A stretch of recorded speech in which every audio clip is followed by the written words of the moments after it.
Welcome back, everyone, from your cafecito, from your breakouts. Kind of a rocky road there for some of us. So I want to start off by, just naming that and apologizing for some of the tech confusion. Just being living into one of our values, authenticity, being totally transparent. This year, we decided to experiment with interpretation, ASL interpretation, Spanish interpretation. There's apparently a way for that to happen simultaneously, the Spanish. So some of you are hearing me in Spanish. Like you see, like this, the tech things, don't come to me the way they do for our amazing tech team. So thank you to Empowered Streaming. Thank you to Vince, Lydia, Tico Productions, for handling the tech side of things. Of course, we apologize for the tech bumps. But once breakouts got started, we saw some amazing learning happening, some amazing things happening in the chat. We hold our educators and you and your time to the highest esteem. So we appreciate you for spending the morning and the day with us. I can't believe we're here. We are getting ready for our closing speaker, and I'm excited. I'm so grateful for those of you who have spent your day with us. You could be doing lots of other things on a Saturday morning. We appreciate that you trust us with your time.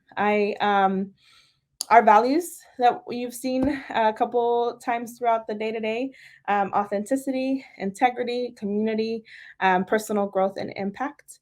We are living into those all the things that we do, and Evolución is one of those.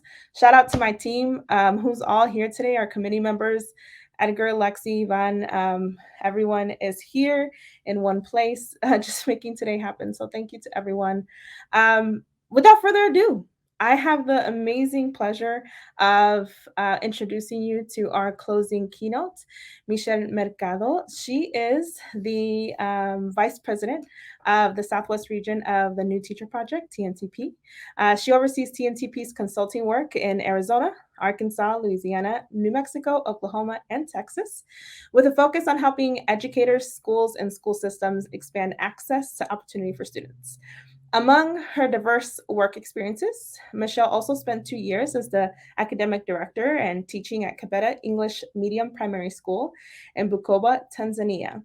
She holds a BA in political science from Western Illinois University and an MA in the science of teaching from Fordham's University's Graduate School of Education. She's a proud Latina, mother, and wife committed to ensuring education is an opportunity for students to achieve the goals they set for themselves. Michelle Mercado, everyone.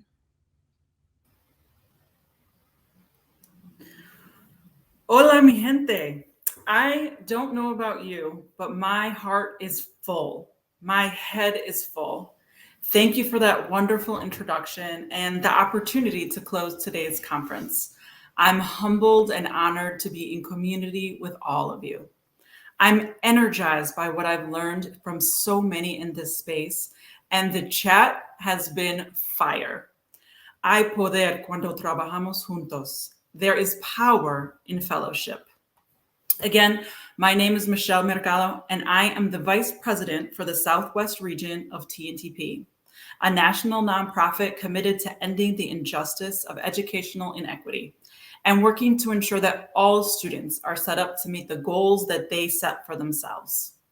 When Edgar asked me to speak today, he asked me to share my leadership story and the experiences that have helped shape who I am. I am deeply humbled by that, and I share today from a place of vulnerability in hopes that some piece of my story will connect with you all and your experiences and strengthen our sense of connection here today. One of the most defining stories in my journey is my name, Michelle Mercado. For most of my life, I pronounced my name incorrectly, mostly to make other people comfortable. Mercado doesn't strain the ears of white America. It doesn't raise questions like, but where are you from? But also, as a white passing Latina, being Michelle Mercado helped me to enter spaces with privilege that not all Latinos have. And it's my responsibility to acknowledge that privilege as I reflect on my identity and my leadership journey.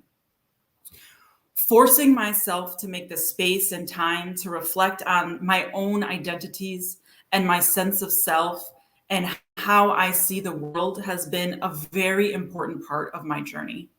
It helped me to put to words the way that I have moved in and out of marginalization and privilege. In fact, as a biracial Latina with a Mexican father and a white mother, my literal DNA is both marginalization and privilege. The blood of my ancestors that runs through my veins is both the colonizer and the colonized. And that trauma and duality creates struggle in how I see myself and how the world sees me. I do not take that struggle lightly or that responsibility casually. In fact, I speak to you today from a place of deep humility that as I take up this space and share my story, there will be some of you who feel connected to me, but there are many of you who are not seeing or hearing themselves through my story. I'm mindful of the need for us to create visibility for LGBTQIA and particularly transgendered Latinos, as well as Afro-Latinos. Our community is expansive, but at times exclusive. And all of our stories and journeys are important and powerful. In fact, what I've learned again and again in my career is that as we navigate this world, we need to bring our community with us and pave the way for the success of each other. And that's my message for today. We all have our own individual stories and experiences, but only by looking beyond our individuality towards real fellowship can we build a world worthy of the hopes and dreams of our abuelos, and a world that loves our students and children for exactly who they are. So who am I? Michelle Mercado. And what are the stories that brought me here? My grandparents came from Nuevo León, Mexico, from Linares, donde se hacen los dulces glorias. When my grandfather was a kid, he left Mexico in search of something that he likely couldn't name: opportunity. He enrolled himself in school in Texas and over time found himself in Chicago, where he helped to build the railroads. Eventually, he joined the Army and served in World War II as a pathway to citizenship. When he married my grandmother, he brought her to Chicago, along with many of his brothers and sisters, and settled in to make a life for him and his family in the United States. It's amazing, these stories we have of how our padres, our abuelos, our ancestors immigrated for a better life. It sounds so simple, but we know it wasn't. There are so many stories and struggles and triumphs and tears held in that statement of immigration.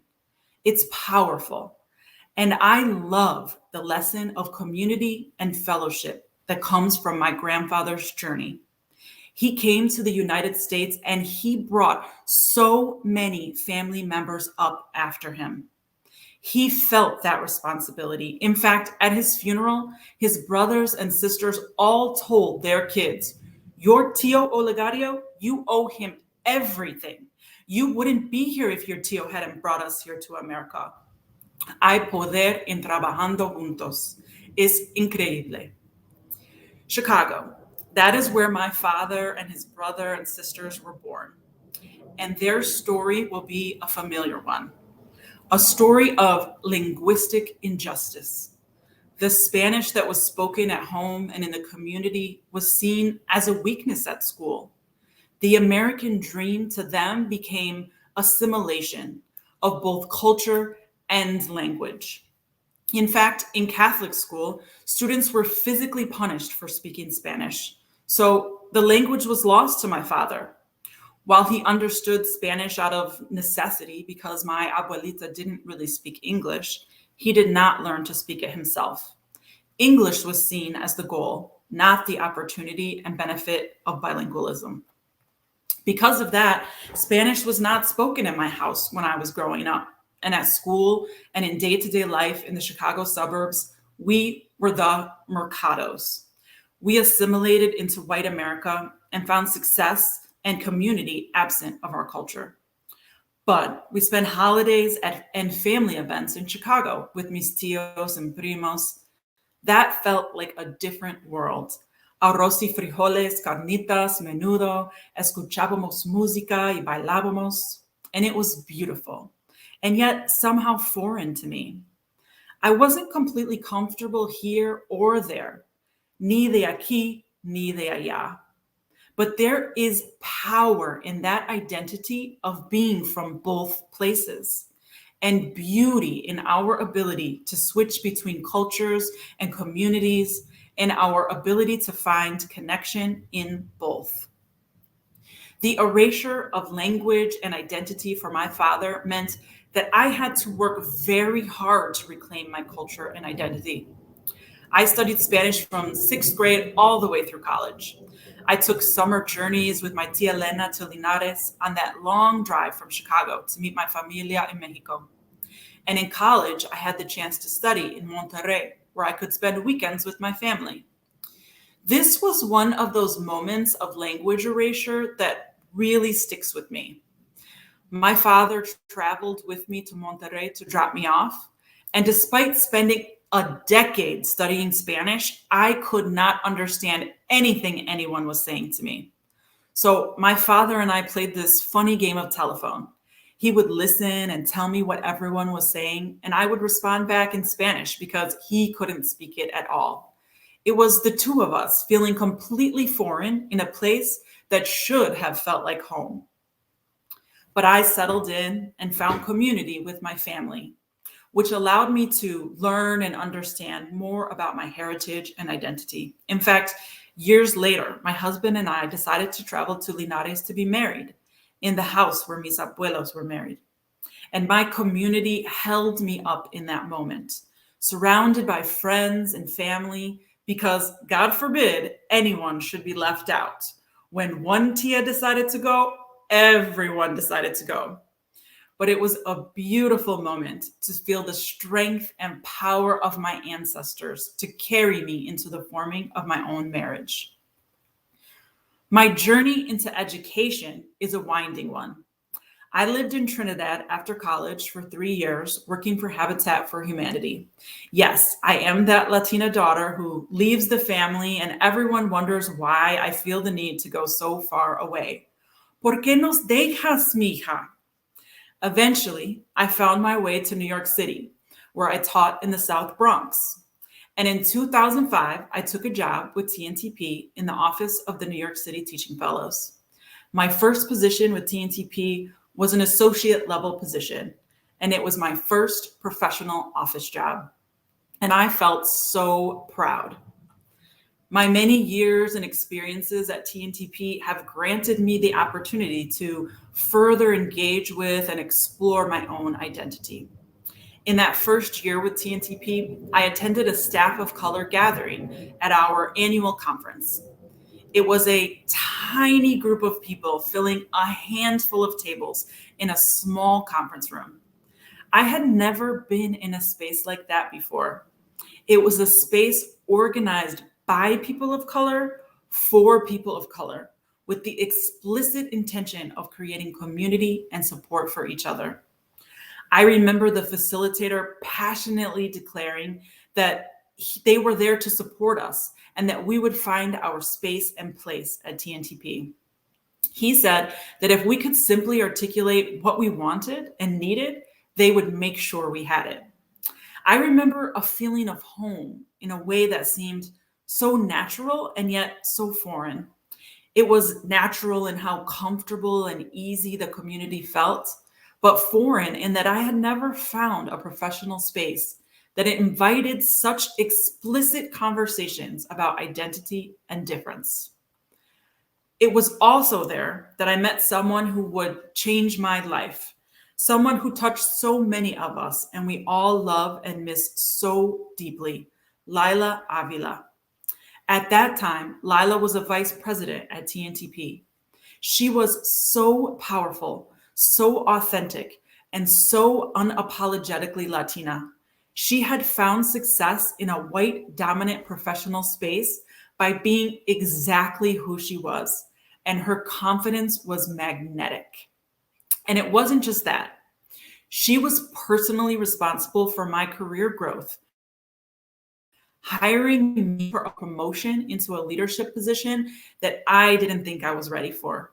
She saw my potential and saw me as a leader before I could see it.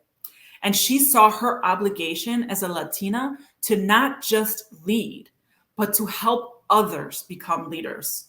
And I am forever grateful to her for that. Fast forward 9 years later, and by then I was married, I was a mom, and to tell you the truth, I was done. Not done with one thing in particular, but done with everything about the harsh realities of being a working mom in the United States.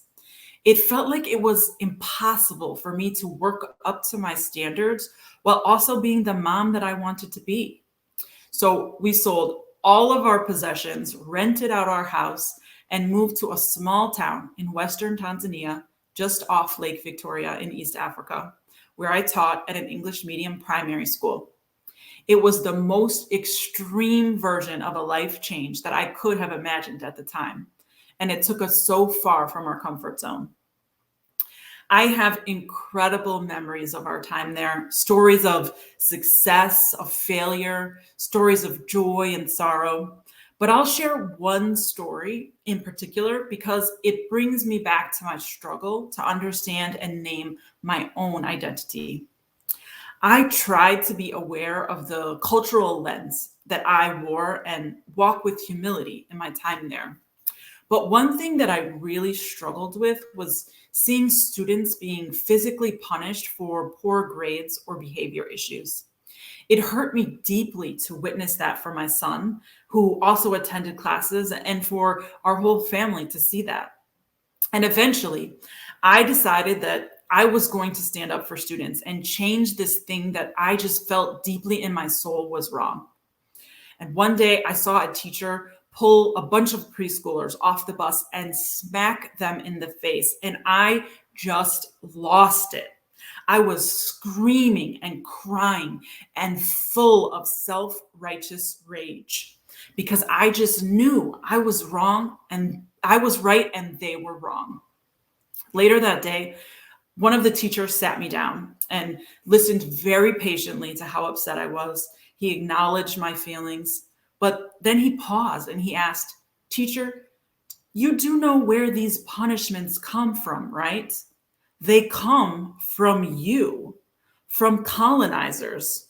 You brought this form of punishment to our schools. You taught us that this was the way to control our children."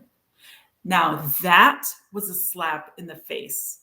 There it was again, this duality of identity. Me, Michelle Mercado, in this context was the colonizer, the foreigner. The whiteness of my skin was my identity in that moment. And I carried the responsibility for the trauma and harm that was caused. And those words hit me to the core. We stayed in Tanzania for 2 years before returning back to the United States. When we returned, I made the decision to go back to my partner role at TNTP. It was a very tough transition for me to come back to basically the exact same life after this profound journey my family and I had been on. I had learned to walk a different path of life. We had slowed down to focus on the small, deliberate actions of day-to-day living, like hand washing our clothes and filling buckets of water from rain barrels. And I had gained an increased awareness of the ways that I walk in and out of privilege, and was committed to continuing this journey of exploring the many aspects of my identity. But shortly after returning to TNTP, I was able to participate in a professional development opportunity with an organization called National Seed. It's intended to create spaces of self-reflection about how our identities influence the ways in which we see the world. That experience really pushed my understanding of my own self and made a profound impact on my leadership journey. And hearing the stories and journeys of my colleagues helped me to process my own place in the world. It also pushed me to reclaim my identity, to be Michelle Mercado without worry or care for the comfort of others. I made a commitment to myself to be proudly Mercado in all spaces and to carry my name with the power and pride of my ancestors. That experience also pushed me to name the linguistic terrorism that separated me from my culture and language. Our language and culture matters. Erasing native language is violence. There is value and beauty in our Spanish and our Spanglish. As the late poet, writer, and feminist theorist Gloria Anzaldúa put it, if you want to really hurt me, talk badly about my language. Ethnic identity is twin skin to linguistic identity. I am my language. Until I can take pride in my language, I cannot take pride in myself. Until I can accept as legitimate Chicano, Texas, Spanish, Tex-Mex, and all the other languages I speak, I cannot accept the legitimacy of myself. Until I am free to write bilingually and to switch codes without having to always translate, while I still have to speak English or Spanish when I would rather speak Spanglish. As long as I have to accommodate the English speakers rather than having them accommodate me, my tongue will be illegitimate. The power in that sentence, I'll say it again. As long as I have to accommodate the English speakers rather than having them accommodate me, my tongue will be illegitimate. Now, let me bring us back to community and our obligation to lift up others. A few years ago, a vice president position came open at TNTP. It wasn't something I considered or saw for myself. It didn't even cross my mind. Research shows that women, and especially women of color, aren't likely to see themselves applying for a promotion unless they feel they meet every qualification listed in the job description. But once again, someone else tapped me on the shoulder and pushed me to apply. I will be forever grateful to my hermanas who have pushed me in those moments. So I applied and earned a promotion to vice president. Not long after that, we reorganized into regions. That was an easy decision for me. I knew in my heart that my future was as the vice president of the Southwest. I could see a future for TNTP where I was leading with my identity and rethinking the organizations that we partner with, centering Latinx families and students in our work, and dramatically changing the workforce of TNTP to represent the students and communities we serve. I was candid with the leadership of TNTP that our organization has been missing the mark in how we show up for students who are immigrants, undocumented, and emergent bilinguals. And I was committed to pushing us into this space with intentionality and humility. TNTP has a national platform to advocate for bilingualism, multilingualism, and Latinx students and families as critical assets in education. And my team and I work every day to realize that vision in partnership with the communities and schools that we serve. To achieve educational equity for all students, we need to fundamentally change the workforce and the daily experience our students are having in schools. There are not nearly enough Latinx teachers in classrooms, and we need to explore the causes of that and address them. But we also need to make sure that all teachers with the inclusion of all of the different elements of their identity, both racial and beyond, are prepared to teach students who are learning multiple languages, not to just help them learn English, but to embrace their first language and culture. And we need to ensure that all teachers are showing up for our Latinx students with the cultural competence required to see them succeed. At TNTP, we are far from the end of this journey. In fact, you never really reach the end of a journey like this.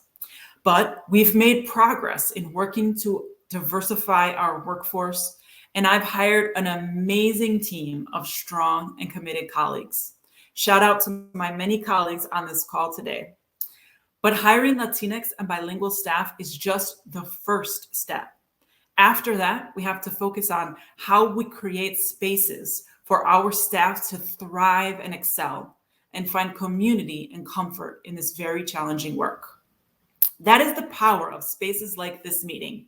Thank you again to the Latinx Education Collaborative for organizing this. We have to have spaces where we can embrace our commonalities and culture. These spaces allow us the opportunity to gain confidence in being our authentic selves that we can then carry back into our white dominant workplaces. These are our safe spaces to return to, where we find el poder en trabajar juntos. We recently had a strategy meeting where we gathered a group of ML experts, mostly recent hires to TNTP, mostly bilingual and Latinx. And to begin our work together, we shared our stories of language and identity to understand how our stories shape our motivation for doing this work. Hearing the stories of my colleagues, the trauma of language and school was profound. And the conversation of that meeting flowed seamlessly in and out of Spanish, and it was beautiful. A year ago, I could not have imagined a space at TNTP like that. It felt like the beginnings of the realization of the future I had imagined when I stepped into the leadership of the Southwest at TNTP. I am very proud of the work that I've done to get to where I am professionally and in my own understanding of who I am. But I have a lot to learn and far to go. We must remind ourselves that those of us who are in a position to do so need to continue to lift up those around us. I wouldn't be here today if it weren't for Latinas like Lila. So I make lifting up others a conscious daily practice. And as an extreme introvert, that can be hard and exhausting, but it's important. I work to ensure I know the names and stories of all the Latinx staff who live and work in the Southwest at TNTP. I work to ensure that I know what their goals are and their stories are. I reach out to them and learn from them. I try to set up an open door policy where they can reach out to me for support and help.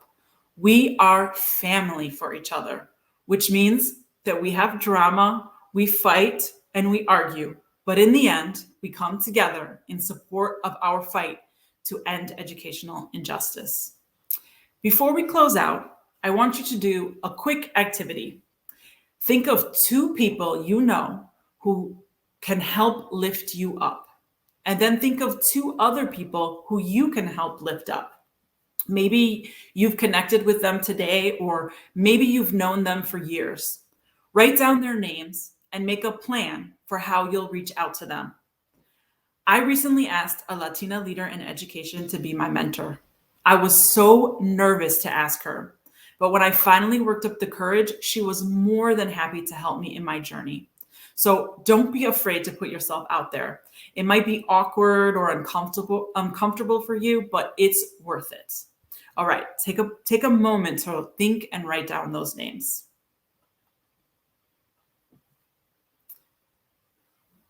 Thank you for doing that.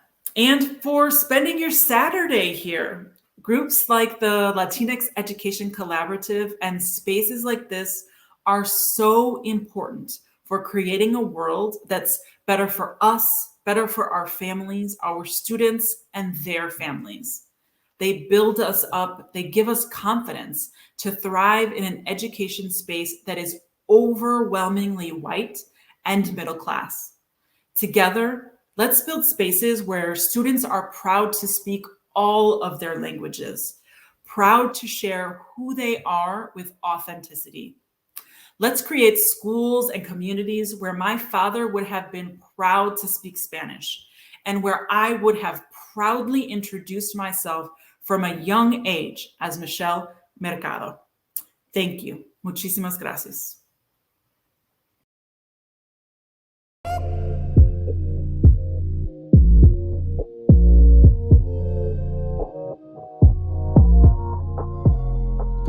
Hola a todos y todas. Hello to everybody attending the Evolución conference hosted by the Latinx Education Collaborative.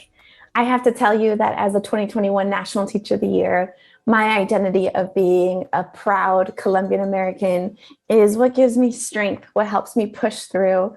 When I look out at my classroom, at the schools that I'm visiting, and I see students who look like me, who have had similar experiences like me. And I know that I have the capacity to build bridges so that the schools can be completely warm and welcoming, not just to them as students, but to their familias, to their mothers and fathers who have sacrificed absolutely everything. And in many times for our children to have the best educational opportunities possible. I never lose sight of that brilliance, of that hope. You know, we are our parents' reasons for migrating. And so it gives me great joy to come and help you all close out your conference, mandarles un saludo, animarlos, because I know things are really hard right now and that we need all of the love and support to make it through this year. And not just make it through this year, but make this year a year that we show our students how Latinos do it, how we lean on the collective power of our community to endure and to push through. With this comes this commitment to advocate and do all we can to open doors, abrir caminos for absolutely everybody, including those in our community. So as you're out there in your classrooms, you know, do it up, do it big, keep doing the Know Your Rights conferences and workshops for students and families, keep doing those language translation, keep making your schools and your learning spaces absolutely phenomenal, welcoming spaces that our students deserve, the educational opportunities that our students deserve. You are their bridge and you will forever be their maestros y maestras. And so thank you from the bottom of my heart for the work you do to elevate education, for the work that you do to elevate each other within the Latinx education circles. I am forever your 2021 National Teacher of the Year, siempre caminando con ustedes, con todo el respeto. Muchas gracias por su trabajo. We have arrived at the end of our time together. Thank you to all of you who have joined us today. We hope that you have left or are leaving inspired, energized, maybe a little bit less isolated, maybe a little bit more loved. That's our hope for you today. We want to thank our sponsors again, School Smart Kansas City and New Schools Venture Fund for their support of our work today. It can't be done without them, so incredibly grateful to them for this opportunity. We also want to make sure that we are connecting with you after today as well. First and foremost, we want to hear from you. We want to hear from your feedback about today's event. So please feel free to fill out that survey that's going to be in the chat here momentarily and that you'll receive in a follow-up email. Your voice definitely matters to us, and so we want to make sure that we are creating meaningful experiences for you as well as for us. Secondly, please follow us on all social media at Latinx Edco. You can find us everywhere: Instagram, Facebook, Twitter, LinkedIn. Maybe in the next couple of weeks, TikTok. Maybe. I don't know. We're going to hit that. Whoa. No? Oh, we did it! That's awesome. And then finally, if you ever just want to connect with us, learn more about the work that we do, feel free to reach out to Susana, our VP of Educator Supports, or myself, the founder of this organization. We are here for you. We're committed to this work because we know how important it is for us to have Latinx educators in classrooms, for us to increase that representation and what it would mean for our students in the long term. So thank you again for your time today. We greatly appreciate it. Lastly, we would love to thank our committee members for helping put this together. Some of you have been with us for several years now. Those of you who are bringing a new perspective, thank you, thank you. As always, we want to include the voices of our community members in all that we do, so we appreciate you for taking the time to do so. And we look forward to our 5th annual Evolución next year. Aren't you excited? It's gonna be a blast. It's wild that we'll have 5 years together, and so this is gonna be great. Yeah. Thank you all. Thank you. Adios.